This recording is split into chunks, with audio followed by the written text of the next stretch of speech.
Hello, and welcome to the JCC of Metropolitan Detroit 70th Annual Detroit Jewish Book Fair. My name is Nina Chudnoff, and I'm a member of the Book Fair Committee. It is my pleasure to welcome you on this Thursday afternoon to a book talk. A funny thing happened on the way to Stockholm: the adrenaline-fueled adventures of an accidental scientist by Robert Lefkowitz.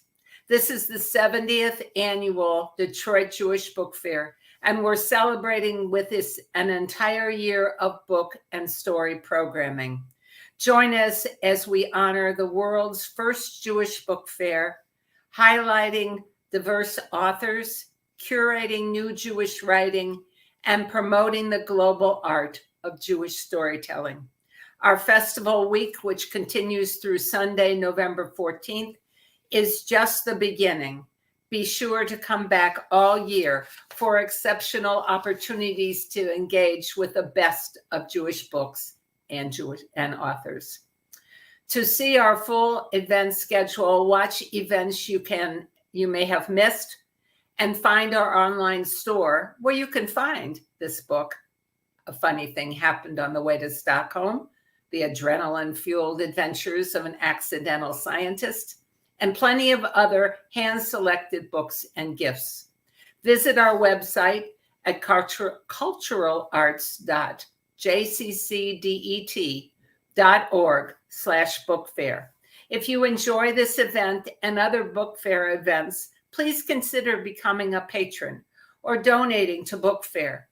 You can do either or both at our website, culturalarts.jccdet.org/bookfair.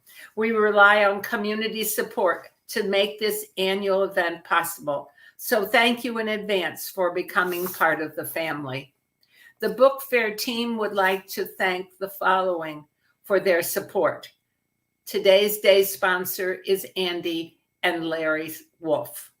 I also want to extend our deepest gratitude to the whole Book Fair Committee. Your dedication, innovation, commitment, and hard work have made all of this possible. We have a lively event for you this afternoon, and we want you to be a part of it. You can ask questions and offer comments in the YouTube comment section below, or by texting the number in the corner of your screen. The speakers have a great discussion prepared, and they will take as many of your questions as they can. While you're here at our YouTube channel, don't forget to like this video, subscribe to the channel, and click on the reminder bell. That way you'll never miss any of the exciting events. The focus of today's event is the book, A Funny Thing Happened on the Way to Stockholm, The Adrenaline-Fueled Adventures of an Accidental Scientist. We have with us the author of the book, Robert Lefkowitz, as well as co-author Randy Hall, who will moderate the discussion. A Funny Thing Happened on the Way to Stockholm is filled to the brim with anecdotes and energy, giving us a glimpse into the life of one of today's leading scientists. In addition to his time as a physician, Dr. Lefkowitz has ignited passion and curiosity as a mentor and teacher. From being a yellow beret in the public health corps with Dr. Anthony Fauci, to his time as a cardiologist and his extraordinary transition to biochemistry, which would lead to his Nobel Prize win. It's all in his day work. Dr. Robert Lefkowitz is a Nobel Prize-winning scientist who is best known for showing how adrenaline works via stimulation of specific receptors. He was trained at Columbia, the NIH, and Harvard before joining the faculty of Duke University and becoming an investigator of the Howard Hughes Medical Institute. Moderator Dr. Randy Hall did his postdoctoral training at Duke University in the laboratory of Dr. Lefkowitz and is now a professor of pharmacology and chemical biology in the Emory University of Medicine. Please join me in welcoming Robert Lefkowitz and Randy Hall.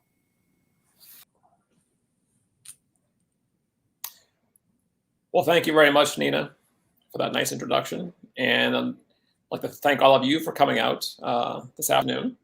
And I'd like to start by emphasizing something that Nina said, which is that we would love for you to ask as many questions as you like as the discussion goes on. I think these kind of events work best when there's a lot of questions from the audience. So please go ahead and chime in. You know, your questions can be about Bob's life or about science and medicine in general, or about mentoring, given that Bob is such a legendary mentor, or, you know, if any of you are having issues with your love lives, I am certain that Bob would be happy to share his insights. He certainly is never shy about sharing his opinions and insights about anything. And so therefore you should not be shy about asking. But so please ask away. But to get the ball rolling, I'll start here with a few questions just to get Bob talking. And I'll start by asking you, Bob, about, you know, in the opening chapter of the book, it's about your upbringing in the Bronx, and you were an only child, but yet you had a lot of interactions with your large extended family and many cousins there, because you were sort of part of this cousins club that where you had a lot of interactions with your aunts and uncles and cousins, and so they were almost more like siblings to you, and you really had a very close family environment there in the Bronx. And so I'm sure that many of our viewers today may have had similar experiences growing up in some of these cousins clubs that were prevalent in many Jewish communities in different cities throughout the 20th century. But for those who may not be so familiar with the concept, please go ahead and just describe your upbringing in the Bronx in this cousins club. Yeah, so like so many immigrant families from the Eastern European shtetls, my grandparents came over to the United States in the early years of the 20th century.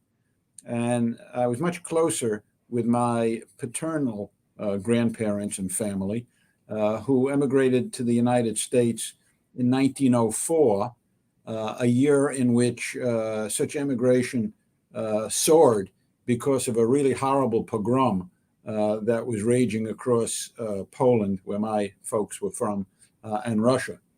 And as members, what would go on is that certain people would come over, and then they would kind of bootstrap and bring other relatives over when they got enough money, and others and others. And so the family grew to dozens, and then probably by the time I was a child, there were probably about over 100 members of our extended family living in the Bronx, all over the Bronx. The group formed a family organization, as you called it, a cousins club, which was a very common thing to do in those days, because it was a way of these families now in the diaspora to sort of use the community of family to keep themselves afloat and to make their way in a whole new world. And our organization was called the Associated Kremsdorf Descendants. This was because my great-grandparents, who came up from Poland, were named Kremsdorf. They had 9 or 10 children, one of whom was my paternal grandmother. And she married a Lefkowitz, and that led to the Lefkowitz line. But there were 7 or 8 other lines. The group would meet once a month at like what they called a hall, just a public space. And I can't tell you how much I looked forward to those meetings as a youngster, and how much I learned there. It was really kind of an interesting organization. It had been formed by several members of the family, one of whom had become an attorney. And so just to look at it from the outside, you would think it was really a very serious organization. They had a written constitution. They had standing committees. All meetings they had elected officers.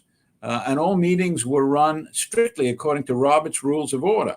Notwithstanding all that, a bit of it was kind of tongue-in-cheek. And I remember voting age was 15, and we looked forward with great anticipation to being old enough to vote, seeming to ignore the fact there was never anything to vote for, other than the officers who were presented as a slate, so there was never any competition for officers. I remember some of the proudest years of my life were the 4 consecutive years that my father served as president of the organization. The format was that there would be a very brief social hour, then a formal meeting, as I said, conducted by the president, committee reports, which I remember vividly. A typical committee report would be the president would call on, for example, such and such a cousin, the chair of the Good and Welfare Committee, whatever that meant. She would stand, and in a clear voice, she would say, "Progress," and she would sit down, and that would be the committee report. This was followed by a potluck supper, and then entertainment. Kids like me would play the piano or the violin or sing, generally without any demonstrated talent, but to great applause from the family. And then some of the older folks would play pinochle, and the kids would sit around and just talk to each other. And it was absolutely lovely. And it fostered a wonderful, wonderful sense of family. And I still keep up with some of those cousins, even though we've all moved away from the New York area.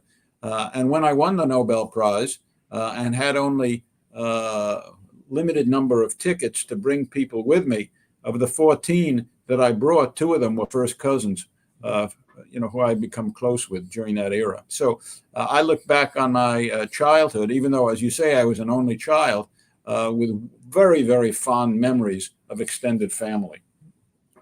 So you mentioned that your father was the president of the AKDs for several years. Obviously, you were very close.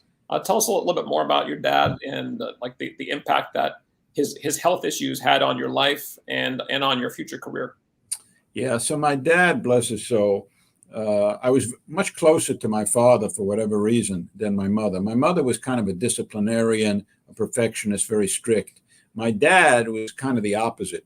And in his eyes, I could do no wrong. Alas, he, as well as my mother, both had premature coronary artery disease. My father's was worse. He had his first heart attack when he was 50. I was only 12. Went on to have 4 heart attacks, culminating in his death at the relatively young age of 63. My mother had a heart attack at 56, but lived to be 89 before she passed away. And alas, part of their legacy to me was strong genes for coronary artery disease, which I myself developed at about age 50 when I developed angina and underwent quadruple bypass. And since that time, I have been studious in doing whatever lifestyle modifications, such as exercise and diet and stress reduction, as well as taking whatever medicines, such as statins and others, that I can to avoid their fate. As I approach my 79th birthday, I've certainly avoided the early death that my father experienced. And as you heard, I became a cardiologist. And I have little doubt that that a good part of the impetus to my pursuing that particular specialty was the fact that both parents had coronary artery disease. And so my awareness of cardiovascular disease, they also had hypertension, was very much peaked even at a young age. The other thing about my dad, as Randy mentioned, is that he was president of this organization. As I told you, I was so proud of that. But I learned an interesting lesson about that. So if you've read my book or you do read it, you'll see a lot of very funny stories in there. And humor is a big part of my life.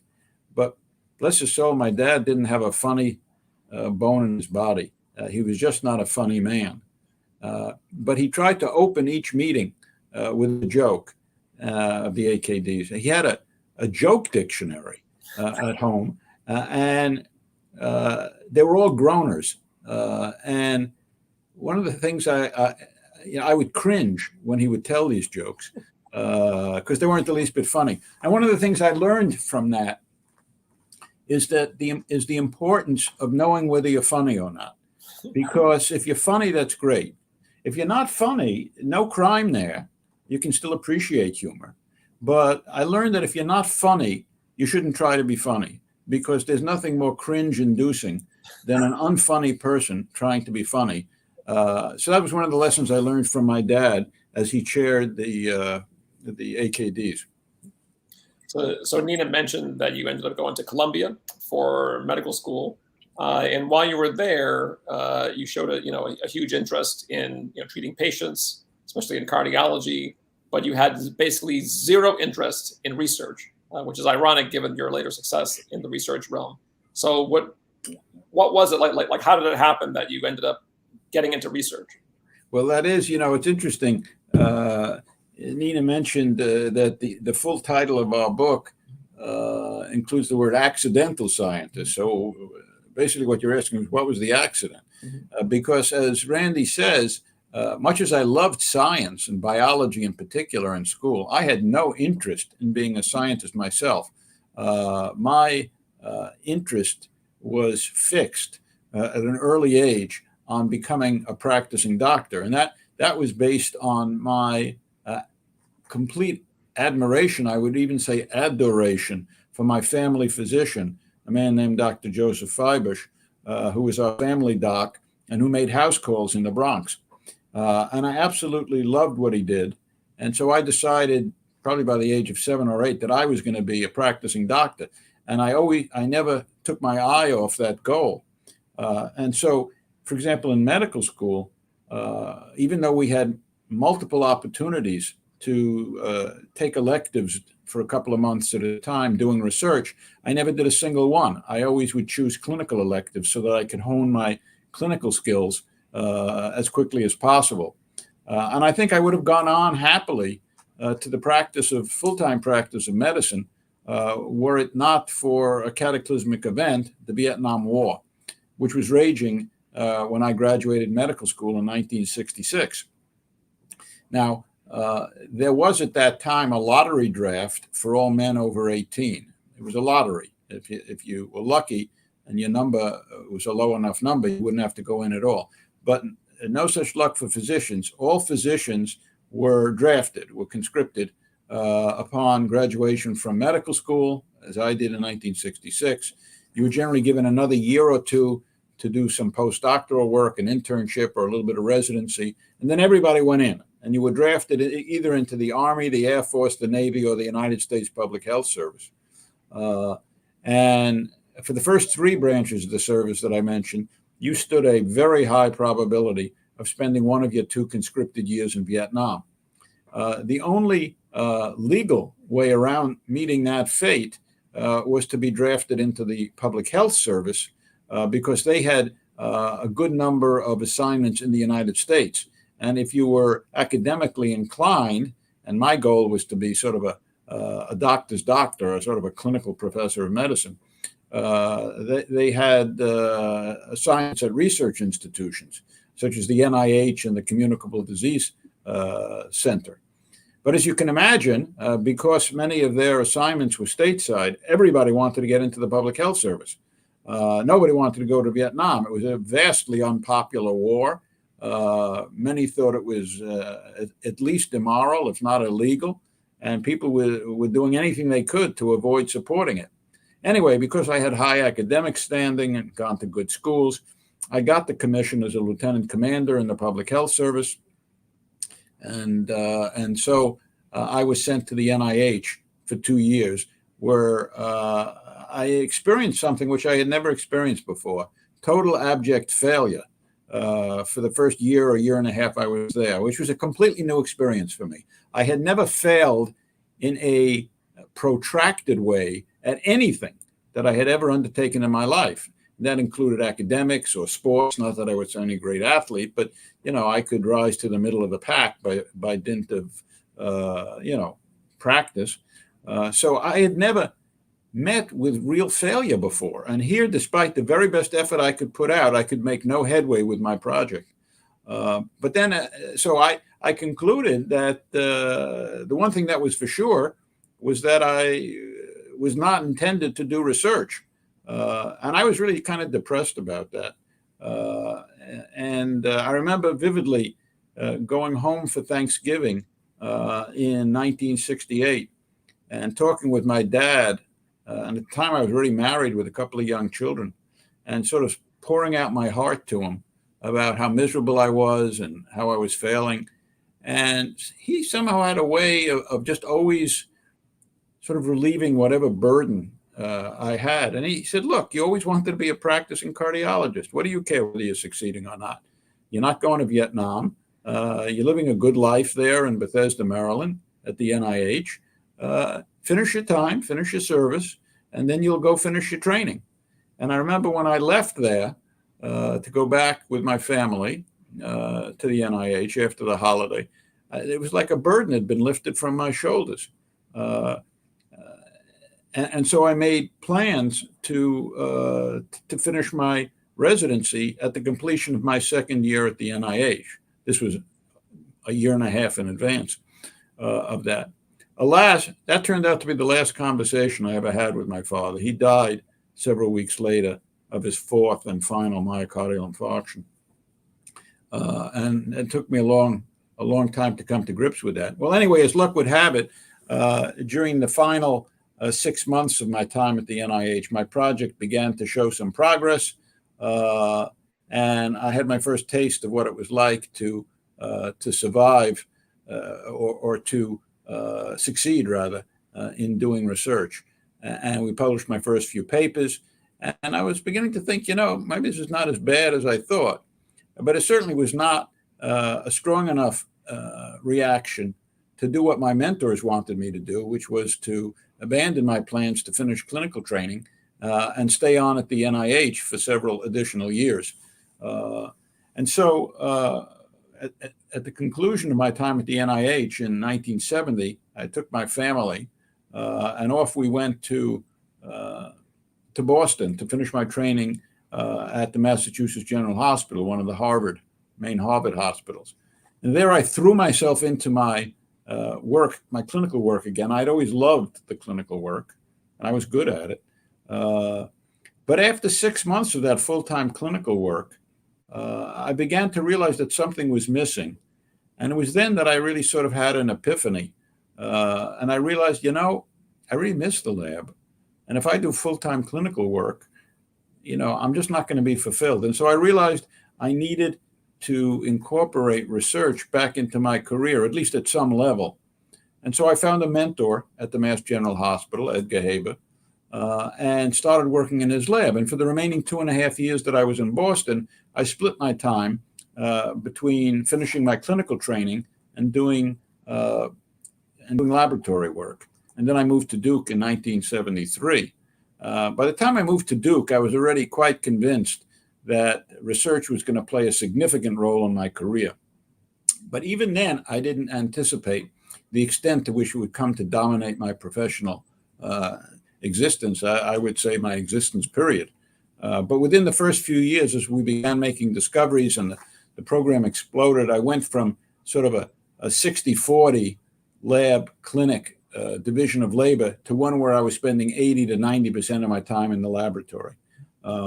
And sometimes when I talk about my career, I use the title A Tale of Two Callings.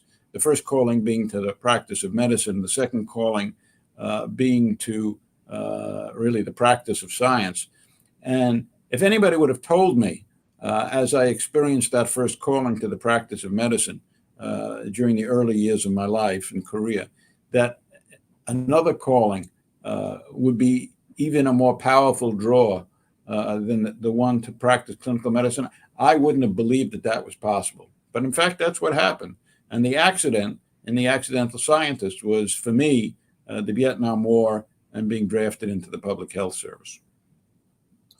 So during your time at Mass General, when you got back into research, the research problem that you chose to focus on was the issue of adrenaline and how adrenaline works to exert effects on the heart and other tissues. And that was ultimately the work decades later for which you received the Nobel Prize.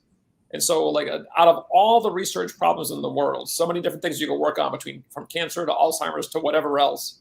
Like, why did you choose adrenaline as the research project that would come to be the focus of your lifetime's work?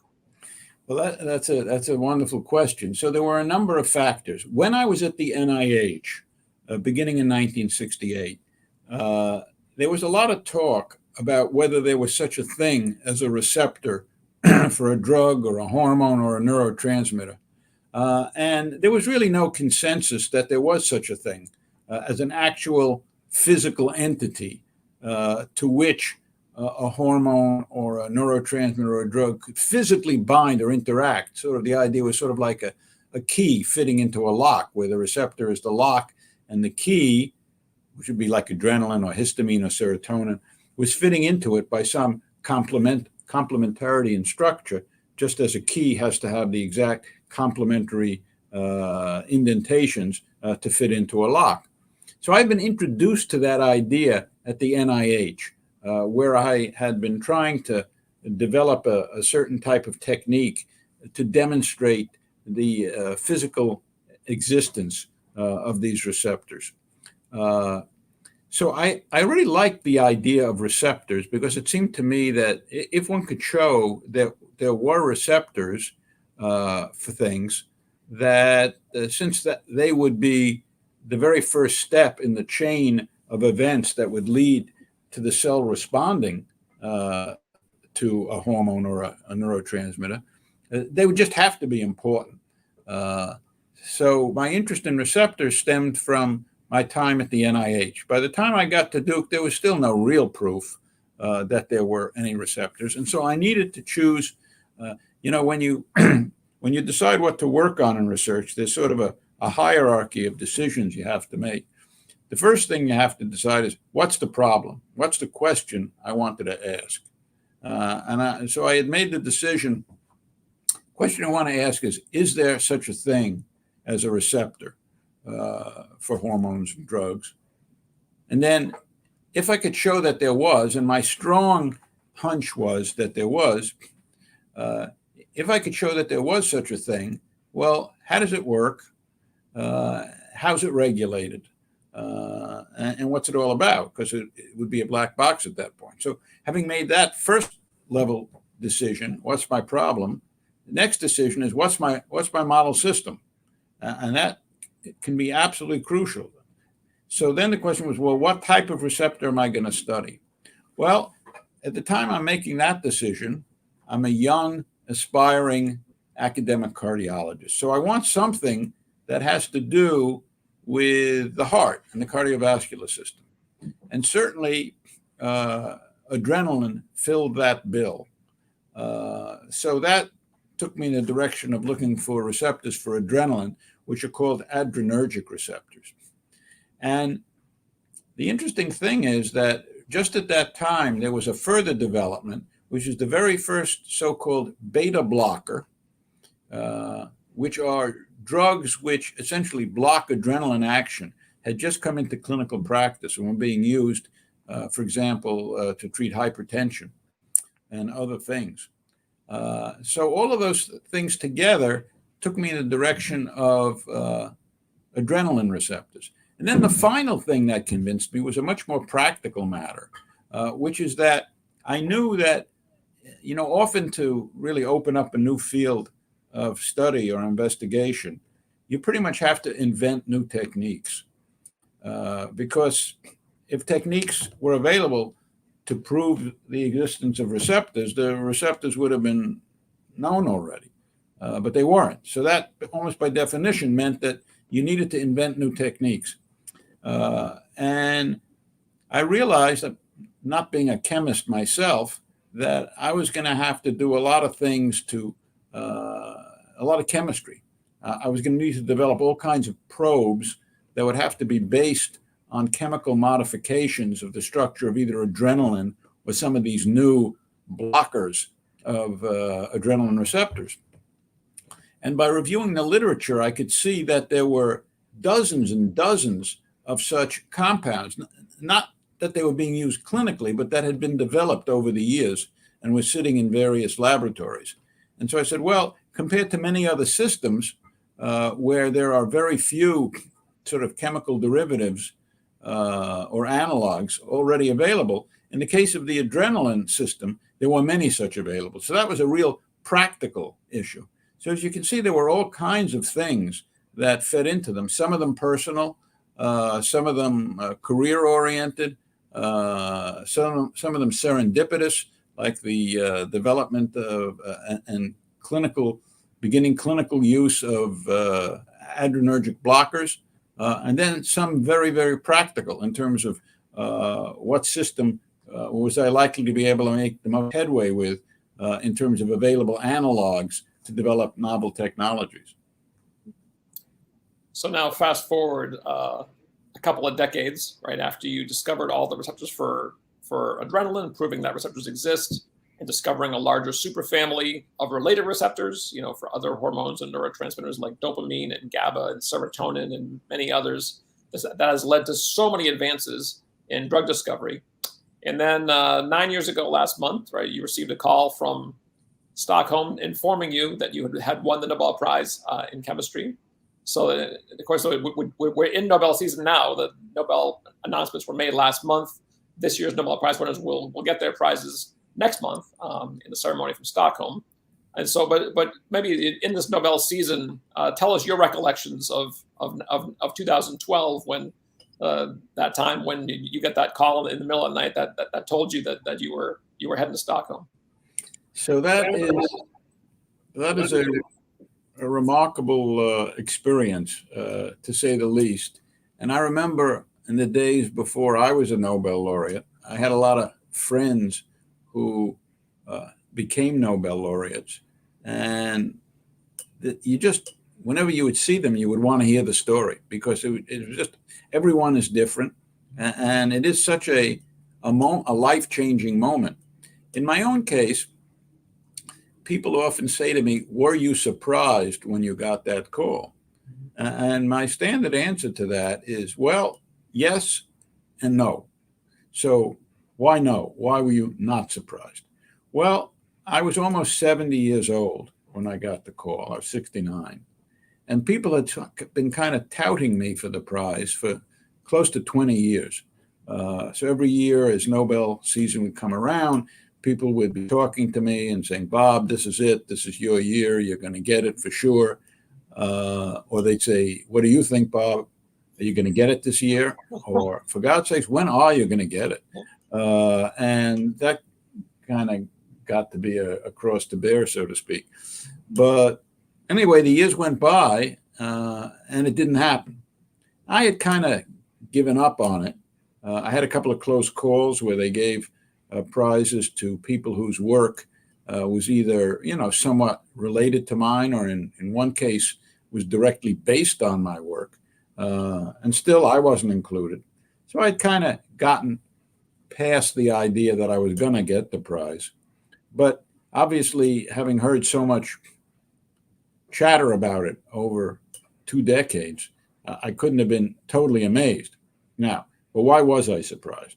Well, first of all, as I said, I already thought my time had come and gone, so I figured that was off the table. The other thing, though, is that in my fantasies, if I had won the prize, I would have thought that I would have won it in medicine and not chemistry. And of course, the prize announcements are made over the course of a week. Each day, a single prize is announced, and in a set order. So Monday is always medicine, Tuesday is always physics, Wednesday is always chemistry.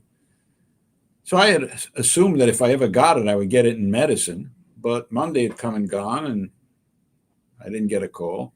So I assumed, well, that was it for another year.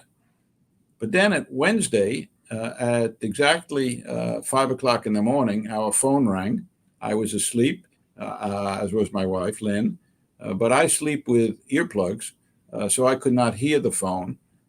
Fortunately, she did, and the phone is right on the backboard of our bed. And she picked it up, and in a sense, she knew first because she heard a woman with a Swedish accent say, "I'm calling from the Royal Swedish Academy of Sciences. Is Professor Lefkowitz there?" So she gave me a poke in the ribs. She claims she gave me a very gentle nudge, but I think it was a sharp elbow. I immediately awoke, and she said, "Somebody's calling from the Royal Swedish Academy." So immediately I realized what must be going on. They did not keep me in suspense. They very quickly informed me that I had won the prize. My first reaction was to say, "Am I sharing it with anybody?" They told me the news that I would be sharing it with Professor Brian Kobilka of Stanford, who had been one of my postdoctoral fellows, just like Randy. Randy was one of my fellows in the 90s. Brian had been one of my fellows in the 80s, and had then gone off to start his own laboratory at Stanford. And I must say that brought kind of a tear to my eye, realizing I would be sharing it with one of my former trainees. Then came a very unusual thing. So you get off the phone, but before you do, they tell you that you are not permitted to tell anybody about this until the official announcement, which is made about an hour later. So you got an hour to kind of stew on this life-changing information, and you can't tell anybody. Now, I have 5 children, and I wanted to immediately call them up, but they were quite explicit that no family, no colleagues, no anybody. You got to wait until the official announcement is made. So there you are. And, what are you going to do? It's dark out. You're sure not going back to sleep. I made a pot of coffee, and we started talking about, well, who are we going to call and what does it mean? And then an hour later at 6 o'clock, all hell breaks loose. They make the announcement, and then you start getting calls both on your cell and the landline from the New York Times, the Washington Post, the AP, etc. Because of that, I didn't get a chance to call my children for a while. And by the time I started calling them, 3 of the 5 had already heard from other sources. The other thing that's interesting is the issue of, well, how did I respond when I first heard the news? Was it like a eureka moment? Did I leap up and down? There's a great movie I recommend to people. Was popular a couple of years ago, called The Wife, which tells the story, fictional, of course, of a guy who wins the Nobel Prize in literature. And the movie begins with him getting the call. And as soon as he hangs up, he and the wife jump up and down in the bed, and they're hugging. And it was nothing like that. I did not feel overjoyed in that sense. I mean, what I felt was more a very quiet sense of satisfaction and almost relief too, but just satisfaction and fulfillment. And as I like to tell people, one of the first things that went through my mind was thinking to myself, well, never again in my life am I going to ever have to answer the question, Bob, when are you going to win the Nobel Prize? And that alone was very gratifying. All right, we have a few questions from the audience, so I'm gonna read them now. So we have a great question from Naomi Levine, who says, your book mentioned that you joined the NIH as a way to bypass the draft. Could you please elaborate on what it was like to be part of the NIH at that time? It was amazing. So as I said, the competition to get into the Public Health Service and be assigned to the NIH or the CDC was extraordinary because everybody was scrambling to avoid being sent to NIH, etc. And so they got the best and the brightest. Meanwhile, the mentors that were available at the NIH were extraordinarily good. Some of them were physician scientists. That was the case for both of my mentors, Jesse Roth and Ira Paston, but others were PhD scientists. The it was a magical time, one which people have been trying to figure out how to replicate without any success. I think it was kind of a one-off because the pressure of the doctor draft pushing young, academically inclined physicians down that pathway, short of a war, is going to be hard to replicate. But to give you an example of what came from that, let me put some of these statistics on the table. First of all, it was a small program. There were only about 50 or 100 of us who went to the NIH each year. Technically, the program was called the ATP, the Associate Training Program of the Public Health Service. But the more casual moniker that it got, initially somewhat sarcastically, was the Yellow Berets, and that's how it came to be known. And you remember the Green Berets were our most elite combat forces. And Yellow Berets was obviously a takeoff on that, with yellow, I guess, implying cowardice. Although for most of us, the decision was based primarily on not wanting to support what we viewed as an immoral war. Many of us, while we were down there, participated in many counter demonstrations against the war. But from this relatively small program came essentially my entire generation of professors of medicine, surgery, pediatrics, etc., deans of medical schools, heads of medical centers. The data are extraordinary.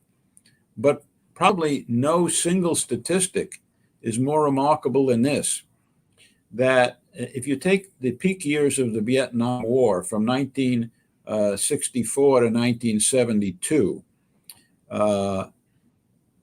during that period of time, 10 Yellow Berets went on to win the Nobel Prize. And remember, we were all young physicians, most of us with absolutely no prior research experience, and virtually all of us staying there for only the 2 years before moving on. And yet 10 of us go on to win the Nobel Prize. In my class alone, that's the class that went there in 1968 and left in 1970, 4 of us went on to win the Nobel Prize. And that's just the tip of the iceberg, the Nobel laureates. For example, in my class, there's another guy that you may have heard of who did not win the Nobel Prize. His name's Tony Fauci. So we were all there, and we all knew each other. We all rotated night call.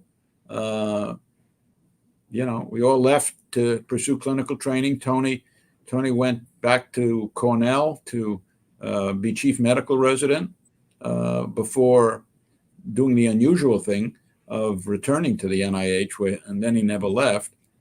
The rest of us left, but unlike Tony, never went back.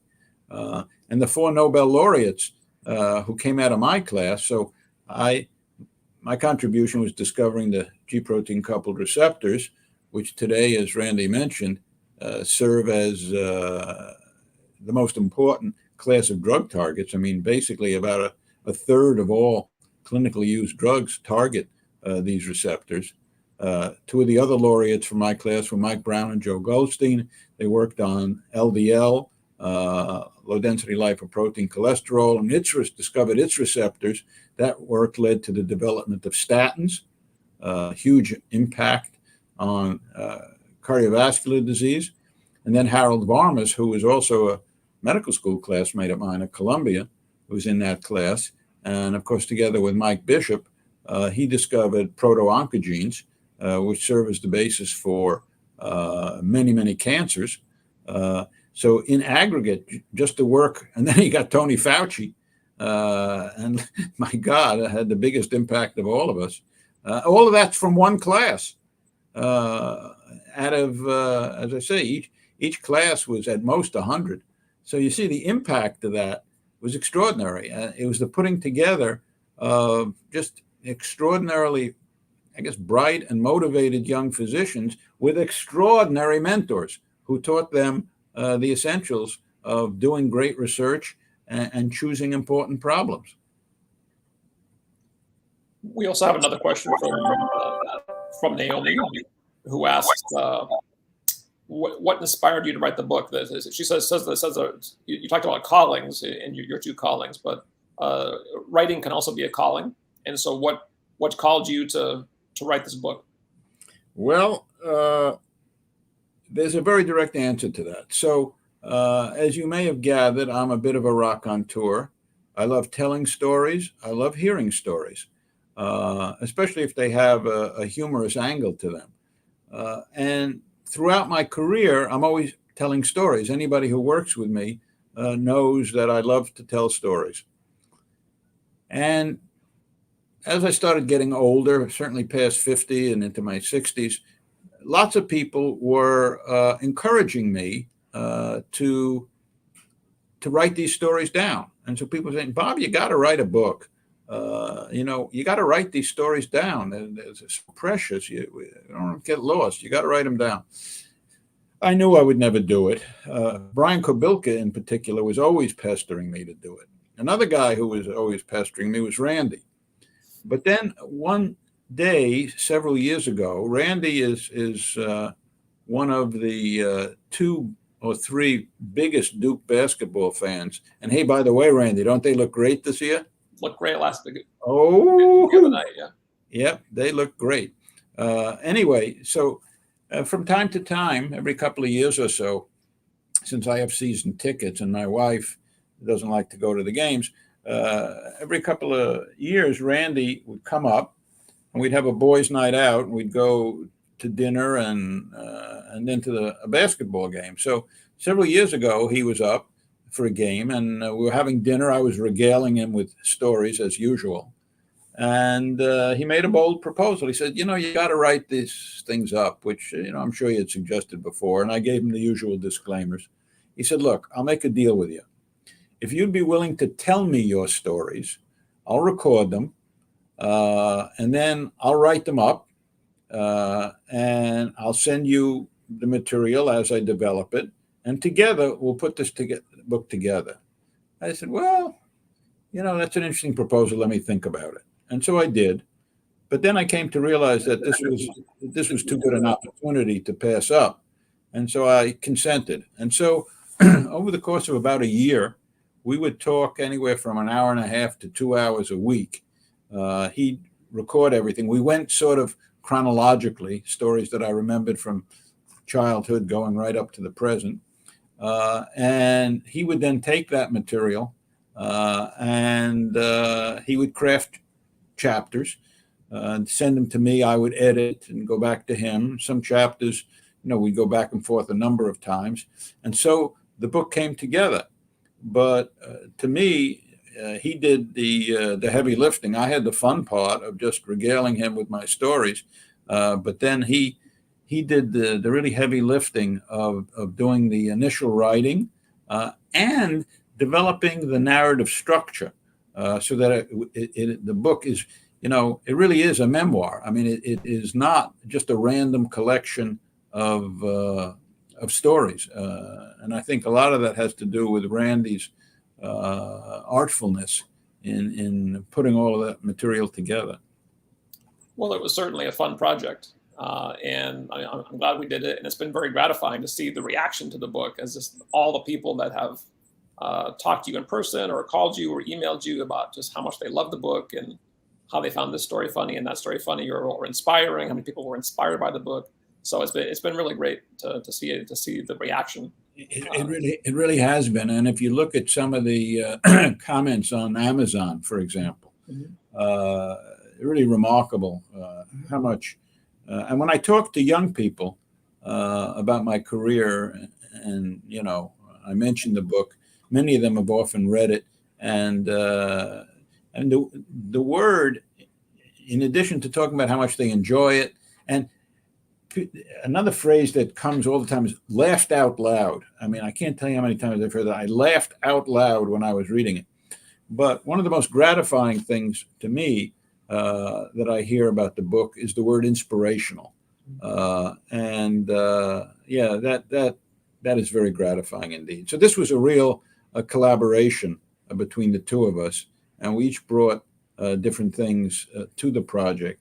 But I think we both really enjoyed the work. They say that, I think it's true of any project or any work, things work best when you're having fun.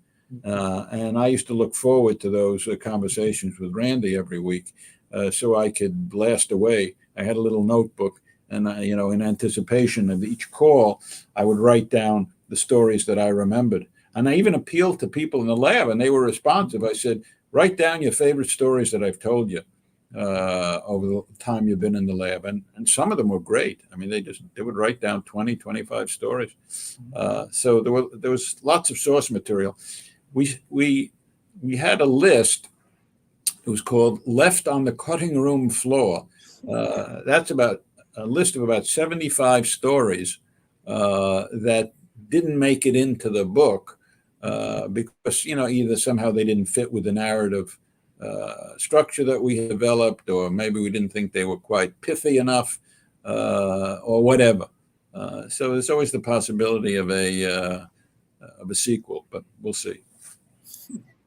So Jamie, who's one of the organizers of this event, she was very interested in your question, your discussion of the NIH and that that incredible concentration of talent that happened because of the Vietnam War, with all the young doctors trying to go to the NIH to avoid the doctor draft, and she wonders, what do you think it would take for the research world to have that kind of focus on basic science again? Can that be replicated, or how can we really get basic science going again in this country at that kind of level? That's a great question, Jamie. And in fact, we're going in the opposite direction. So I am the founding president of a small nonprofit organization called the PSSF, the Physician Scientist Support Foundation. And this was formed in response to the fact that the number of young people pursuing careers as physician scientists has been declining for 20 or 30 years.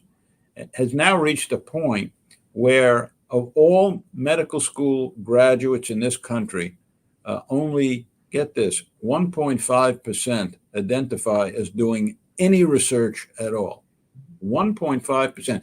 And that doesn't mean, deep fundamental bench research. I'm talking about any kind of research, clinical research, translational research, etc. So we really need to fix this. I mean, for example, where's the next Tony Fauci going to come from? For a pandemic in 20 years. The problem is that the whole focus of medical school has been for a number of years moving away from basic science. When I was a medical student back in the 60s, basic science was the core of your medical education. You started with 2 full years of basic science education. Today, many medical schools, and Duke, alas, has always been a leader in this, have only 1 year of basic science.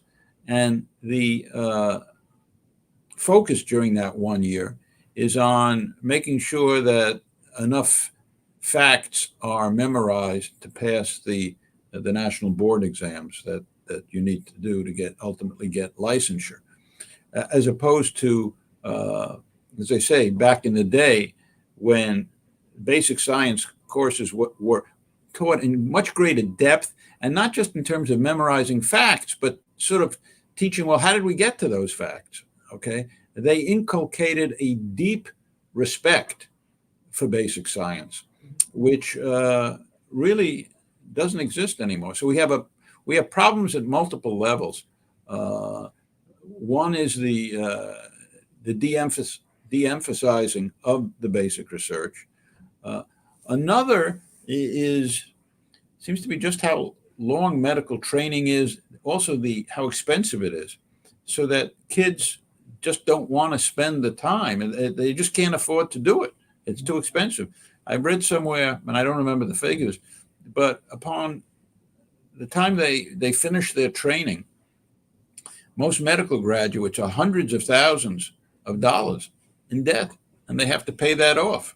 And let's face it, if you are spending a significant amount of time in the laboratory, you are going to be drawing a much lower salary than if you're in a lucrative full-time practice. So, yeah, I mean, people have been trying to figure out for years, how can we replicate this yellow beret experience? There have been several interesting papers written on that subject. If you Google it, you'll find some interesting papers. Mike Brown and Joe Goldstein, two good friends of mine who I mentioned, two classmates, if you will, from the NIH, have written about this in a magazine called Science. So, yeah, I mean, this is something that is really very much on our minds. But at least to date, there has never been a program or anything to match what came out of the Yellow Beret program. Just absolutely unique at this point. We also had a question from the organizers who were curious about your discussion, saying that you always expected to get the Nobel Prize in physiology or medicine since you're a clinical doctor, but then you ended up winning it in chemistry. So the organizers were curious to know why you got it in chemistry, and what was the significance of that. Yeah. So several comments on that. If you look back over the Nobel Prizes in medicine on the one hand and chemistry on the other, over, say, the last 30 years, you find a tremendous amount of overlap. There are numerous prizes that have been given in medicine that could just as well have been given in chemistry and vice versa. I think the reason we got it in chemistry is that throughout my career, I have used approaches of a field called biochemistry as the underpinning for much of my research. So there are different branches of chemistry. There's synthetic chemistry, there's organic chemistry, there's inorganic chemistry, there is biochemistry, okay? So biochemistry is one of the subfields of chemistry. And biochemistry is simply the chemistry of living things. And as much as any other designation of a field, my work was in the field of biochemistry. But now it was also cell biology, molecular biology, pharmacology, on and on. So there's a lot of overlap there. The two committees, chemistry and medicine, and by the way, the medicine prize is technically medicine or physiology. Those two committees are in very close communication with one another. Because often folks who are going to win in one area or the other have been nominated in both fields. And in fact, very gratifyingly to me is during Nobel Week, which is more like Nobel 10 days, you go over to the award is always on December 10th, the anniversary of Nobel's death. But you're over there for about 10 days doing all manner of activities. And there's a whole chapter in the book on Nobel Week, which, lots, and plus all kinds of stories that may surprise you. But during Nobel Week, there are all kinds of activities that go on around that. So yeah. So we're down to the last few minutes of this event, and maybe in the last few minutes, one thing I want to ask you, we haven't talked too much about yet, is mentoring. Obviously, we have a whole chapter in the book entitled The Art of Mentoring, because you're such a legendary mentor. You've mentored more than 200 scientists, many of whom have gone on to have prize-winning careers, including Brian Kobilka, who shared the Nobel Prize with you, and a bunch of other prominent scientists trained under you. So you have a lot of insights to share about mentoring. One of the key insights that you share in that chapter is and this gets back to your Yiddish roots, the importance of chutzpah. So can you please maybe close by talking about mentoring in general, and especially the importance of chutzpah for young scholars who are just starting their careers? Well, first, let me compliment you on your pronunciation of chutzpah. I would say you did better than 98% of all goyim.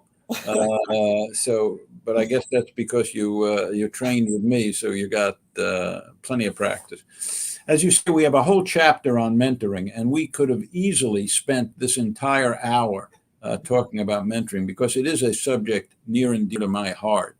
To just pick a couple of things that I think are important. If I was going to pick the single most, I can't pick the single most important, but certainly one very important thing is empowering your trainees.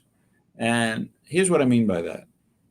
First of all, that involves completely individualizing your mentoring for each trainee, because what will inspire or motivate one will turn another one off. So you have to be a pretty good psychologist, and you have to really, really get to know each one of your trainees. The next thing, and here's the really difficult thing, is to learn to walk the line, which is different for every trainee and different for any given trainee at different stages of their training. To walk the line between micromanaging what they're doing on the one hand and being too far removed from what they're doing on the other. If you micromanage, basically meet with them too often, tell them what to do, then when the project finally meets with success, they will lack the confidence that comes only from knowing that they really did it. So you need to learn to coach without actually telling them what to do. Now, some obviously need a little more coaching than others, but you got to walk that line. On the other hand, if you stay too far in the background, they can just drift. And, if you're going to be that distant a mentor, there's really not a lot of, sense in there sort of even being in the laboratory with you. I also find that it's useful to use humor to lighten the mood, and also because humor basically, I think, leads to creativity. Humor and scientific discovery, have much in common. In general, saying something funny or having a humorous outlook on things relates to sort of seeing relationships between things that others may have missed, putting together seemingly disparate experiences or observations, and in a flash, a humorous relationship between the two may emerge. And of course, that's very much the core of scientific discovery, is sort of seeing the basis for relationships that others may miss. And then to conclude, you asked about chutzpah. And remember, Randy, you've got to have a little phlegm on the soft palate when you say chutzpah. You got to realize that all knowledge is provisional. Not in the sense that it's wrong, but it's incomplete, and generally woefully incomplete. And we have no idea how complete it is. So having chutzpah and being willing to challenge just about anything, and even in your own work, because it's by definition incomplete, is important. Some people just don't have that chutzpah. They're also, how can I put it? A lot of that's cultural too. I think in Jewish culture and Jewish ethnicity, there is a very strong questioning approach. When you hear about a Talmudic discussion over and over, going, what does this mean? And arguing about things. And then even arguing, there's the Talmud, and then there's there are comments on the comments and what's called the Mishnah, and it goes on and on and on. So this questioning is essential, part of the nature of Jewish ethnicity and culture. Some cultures, it's really very different, especially ones that come from sort of autocratic cultures. You just don't question authority. And that really sort of gets in the way, I think, of making important discoveries. And of course, perhaps this has something to do with the fact that, as you know, the Jews are completely and ridiculously overrepresented among Nobel laureates. 0.2% of the world's population is responsible for 20% of all Nobel Prizes. And if you consider only the sciences, it gets up into the 30s. And there were periods in the 1950s, 60s, and 70s where it reached over 40% in some of those disciplines. And this may have a lot to do, this chutzpah, at least intellectual chutzpah, may have a lot to do. And that's something which I think you can inculcate by way of your mentoring, simply by means of role modeling, which is, of course, one of the most essential ways that we can mentor. All right. Well, I'd like to thank you all again for coming out this afternoon. Thank Bob for the discussion, and we'll bring Nina back out just for a brief goodbye. Well, we want to thank you, Bob and Randy, for being with us for such a fascinating discussion. And thank you to all of you at home for joining us. Our next event is Bugsy Siegel, The Dark Side of the American Dream by Michael Schneerson, this evening, Thursday, November 11th at 7 p.m. Remember to like this video, subscribe to our YouTube channel, and visit our website, culturalarts.jccdet.org/bookfair for all our full schedule and ways to get involved. See you next time.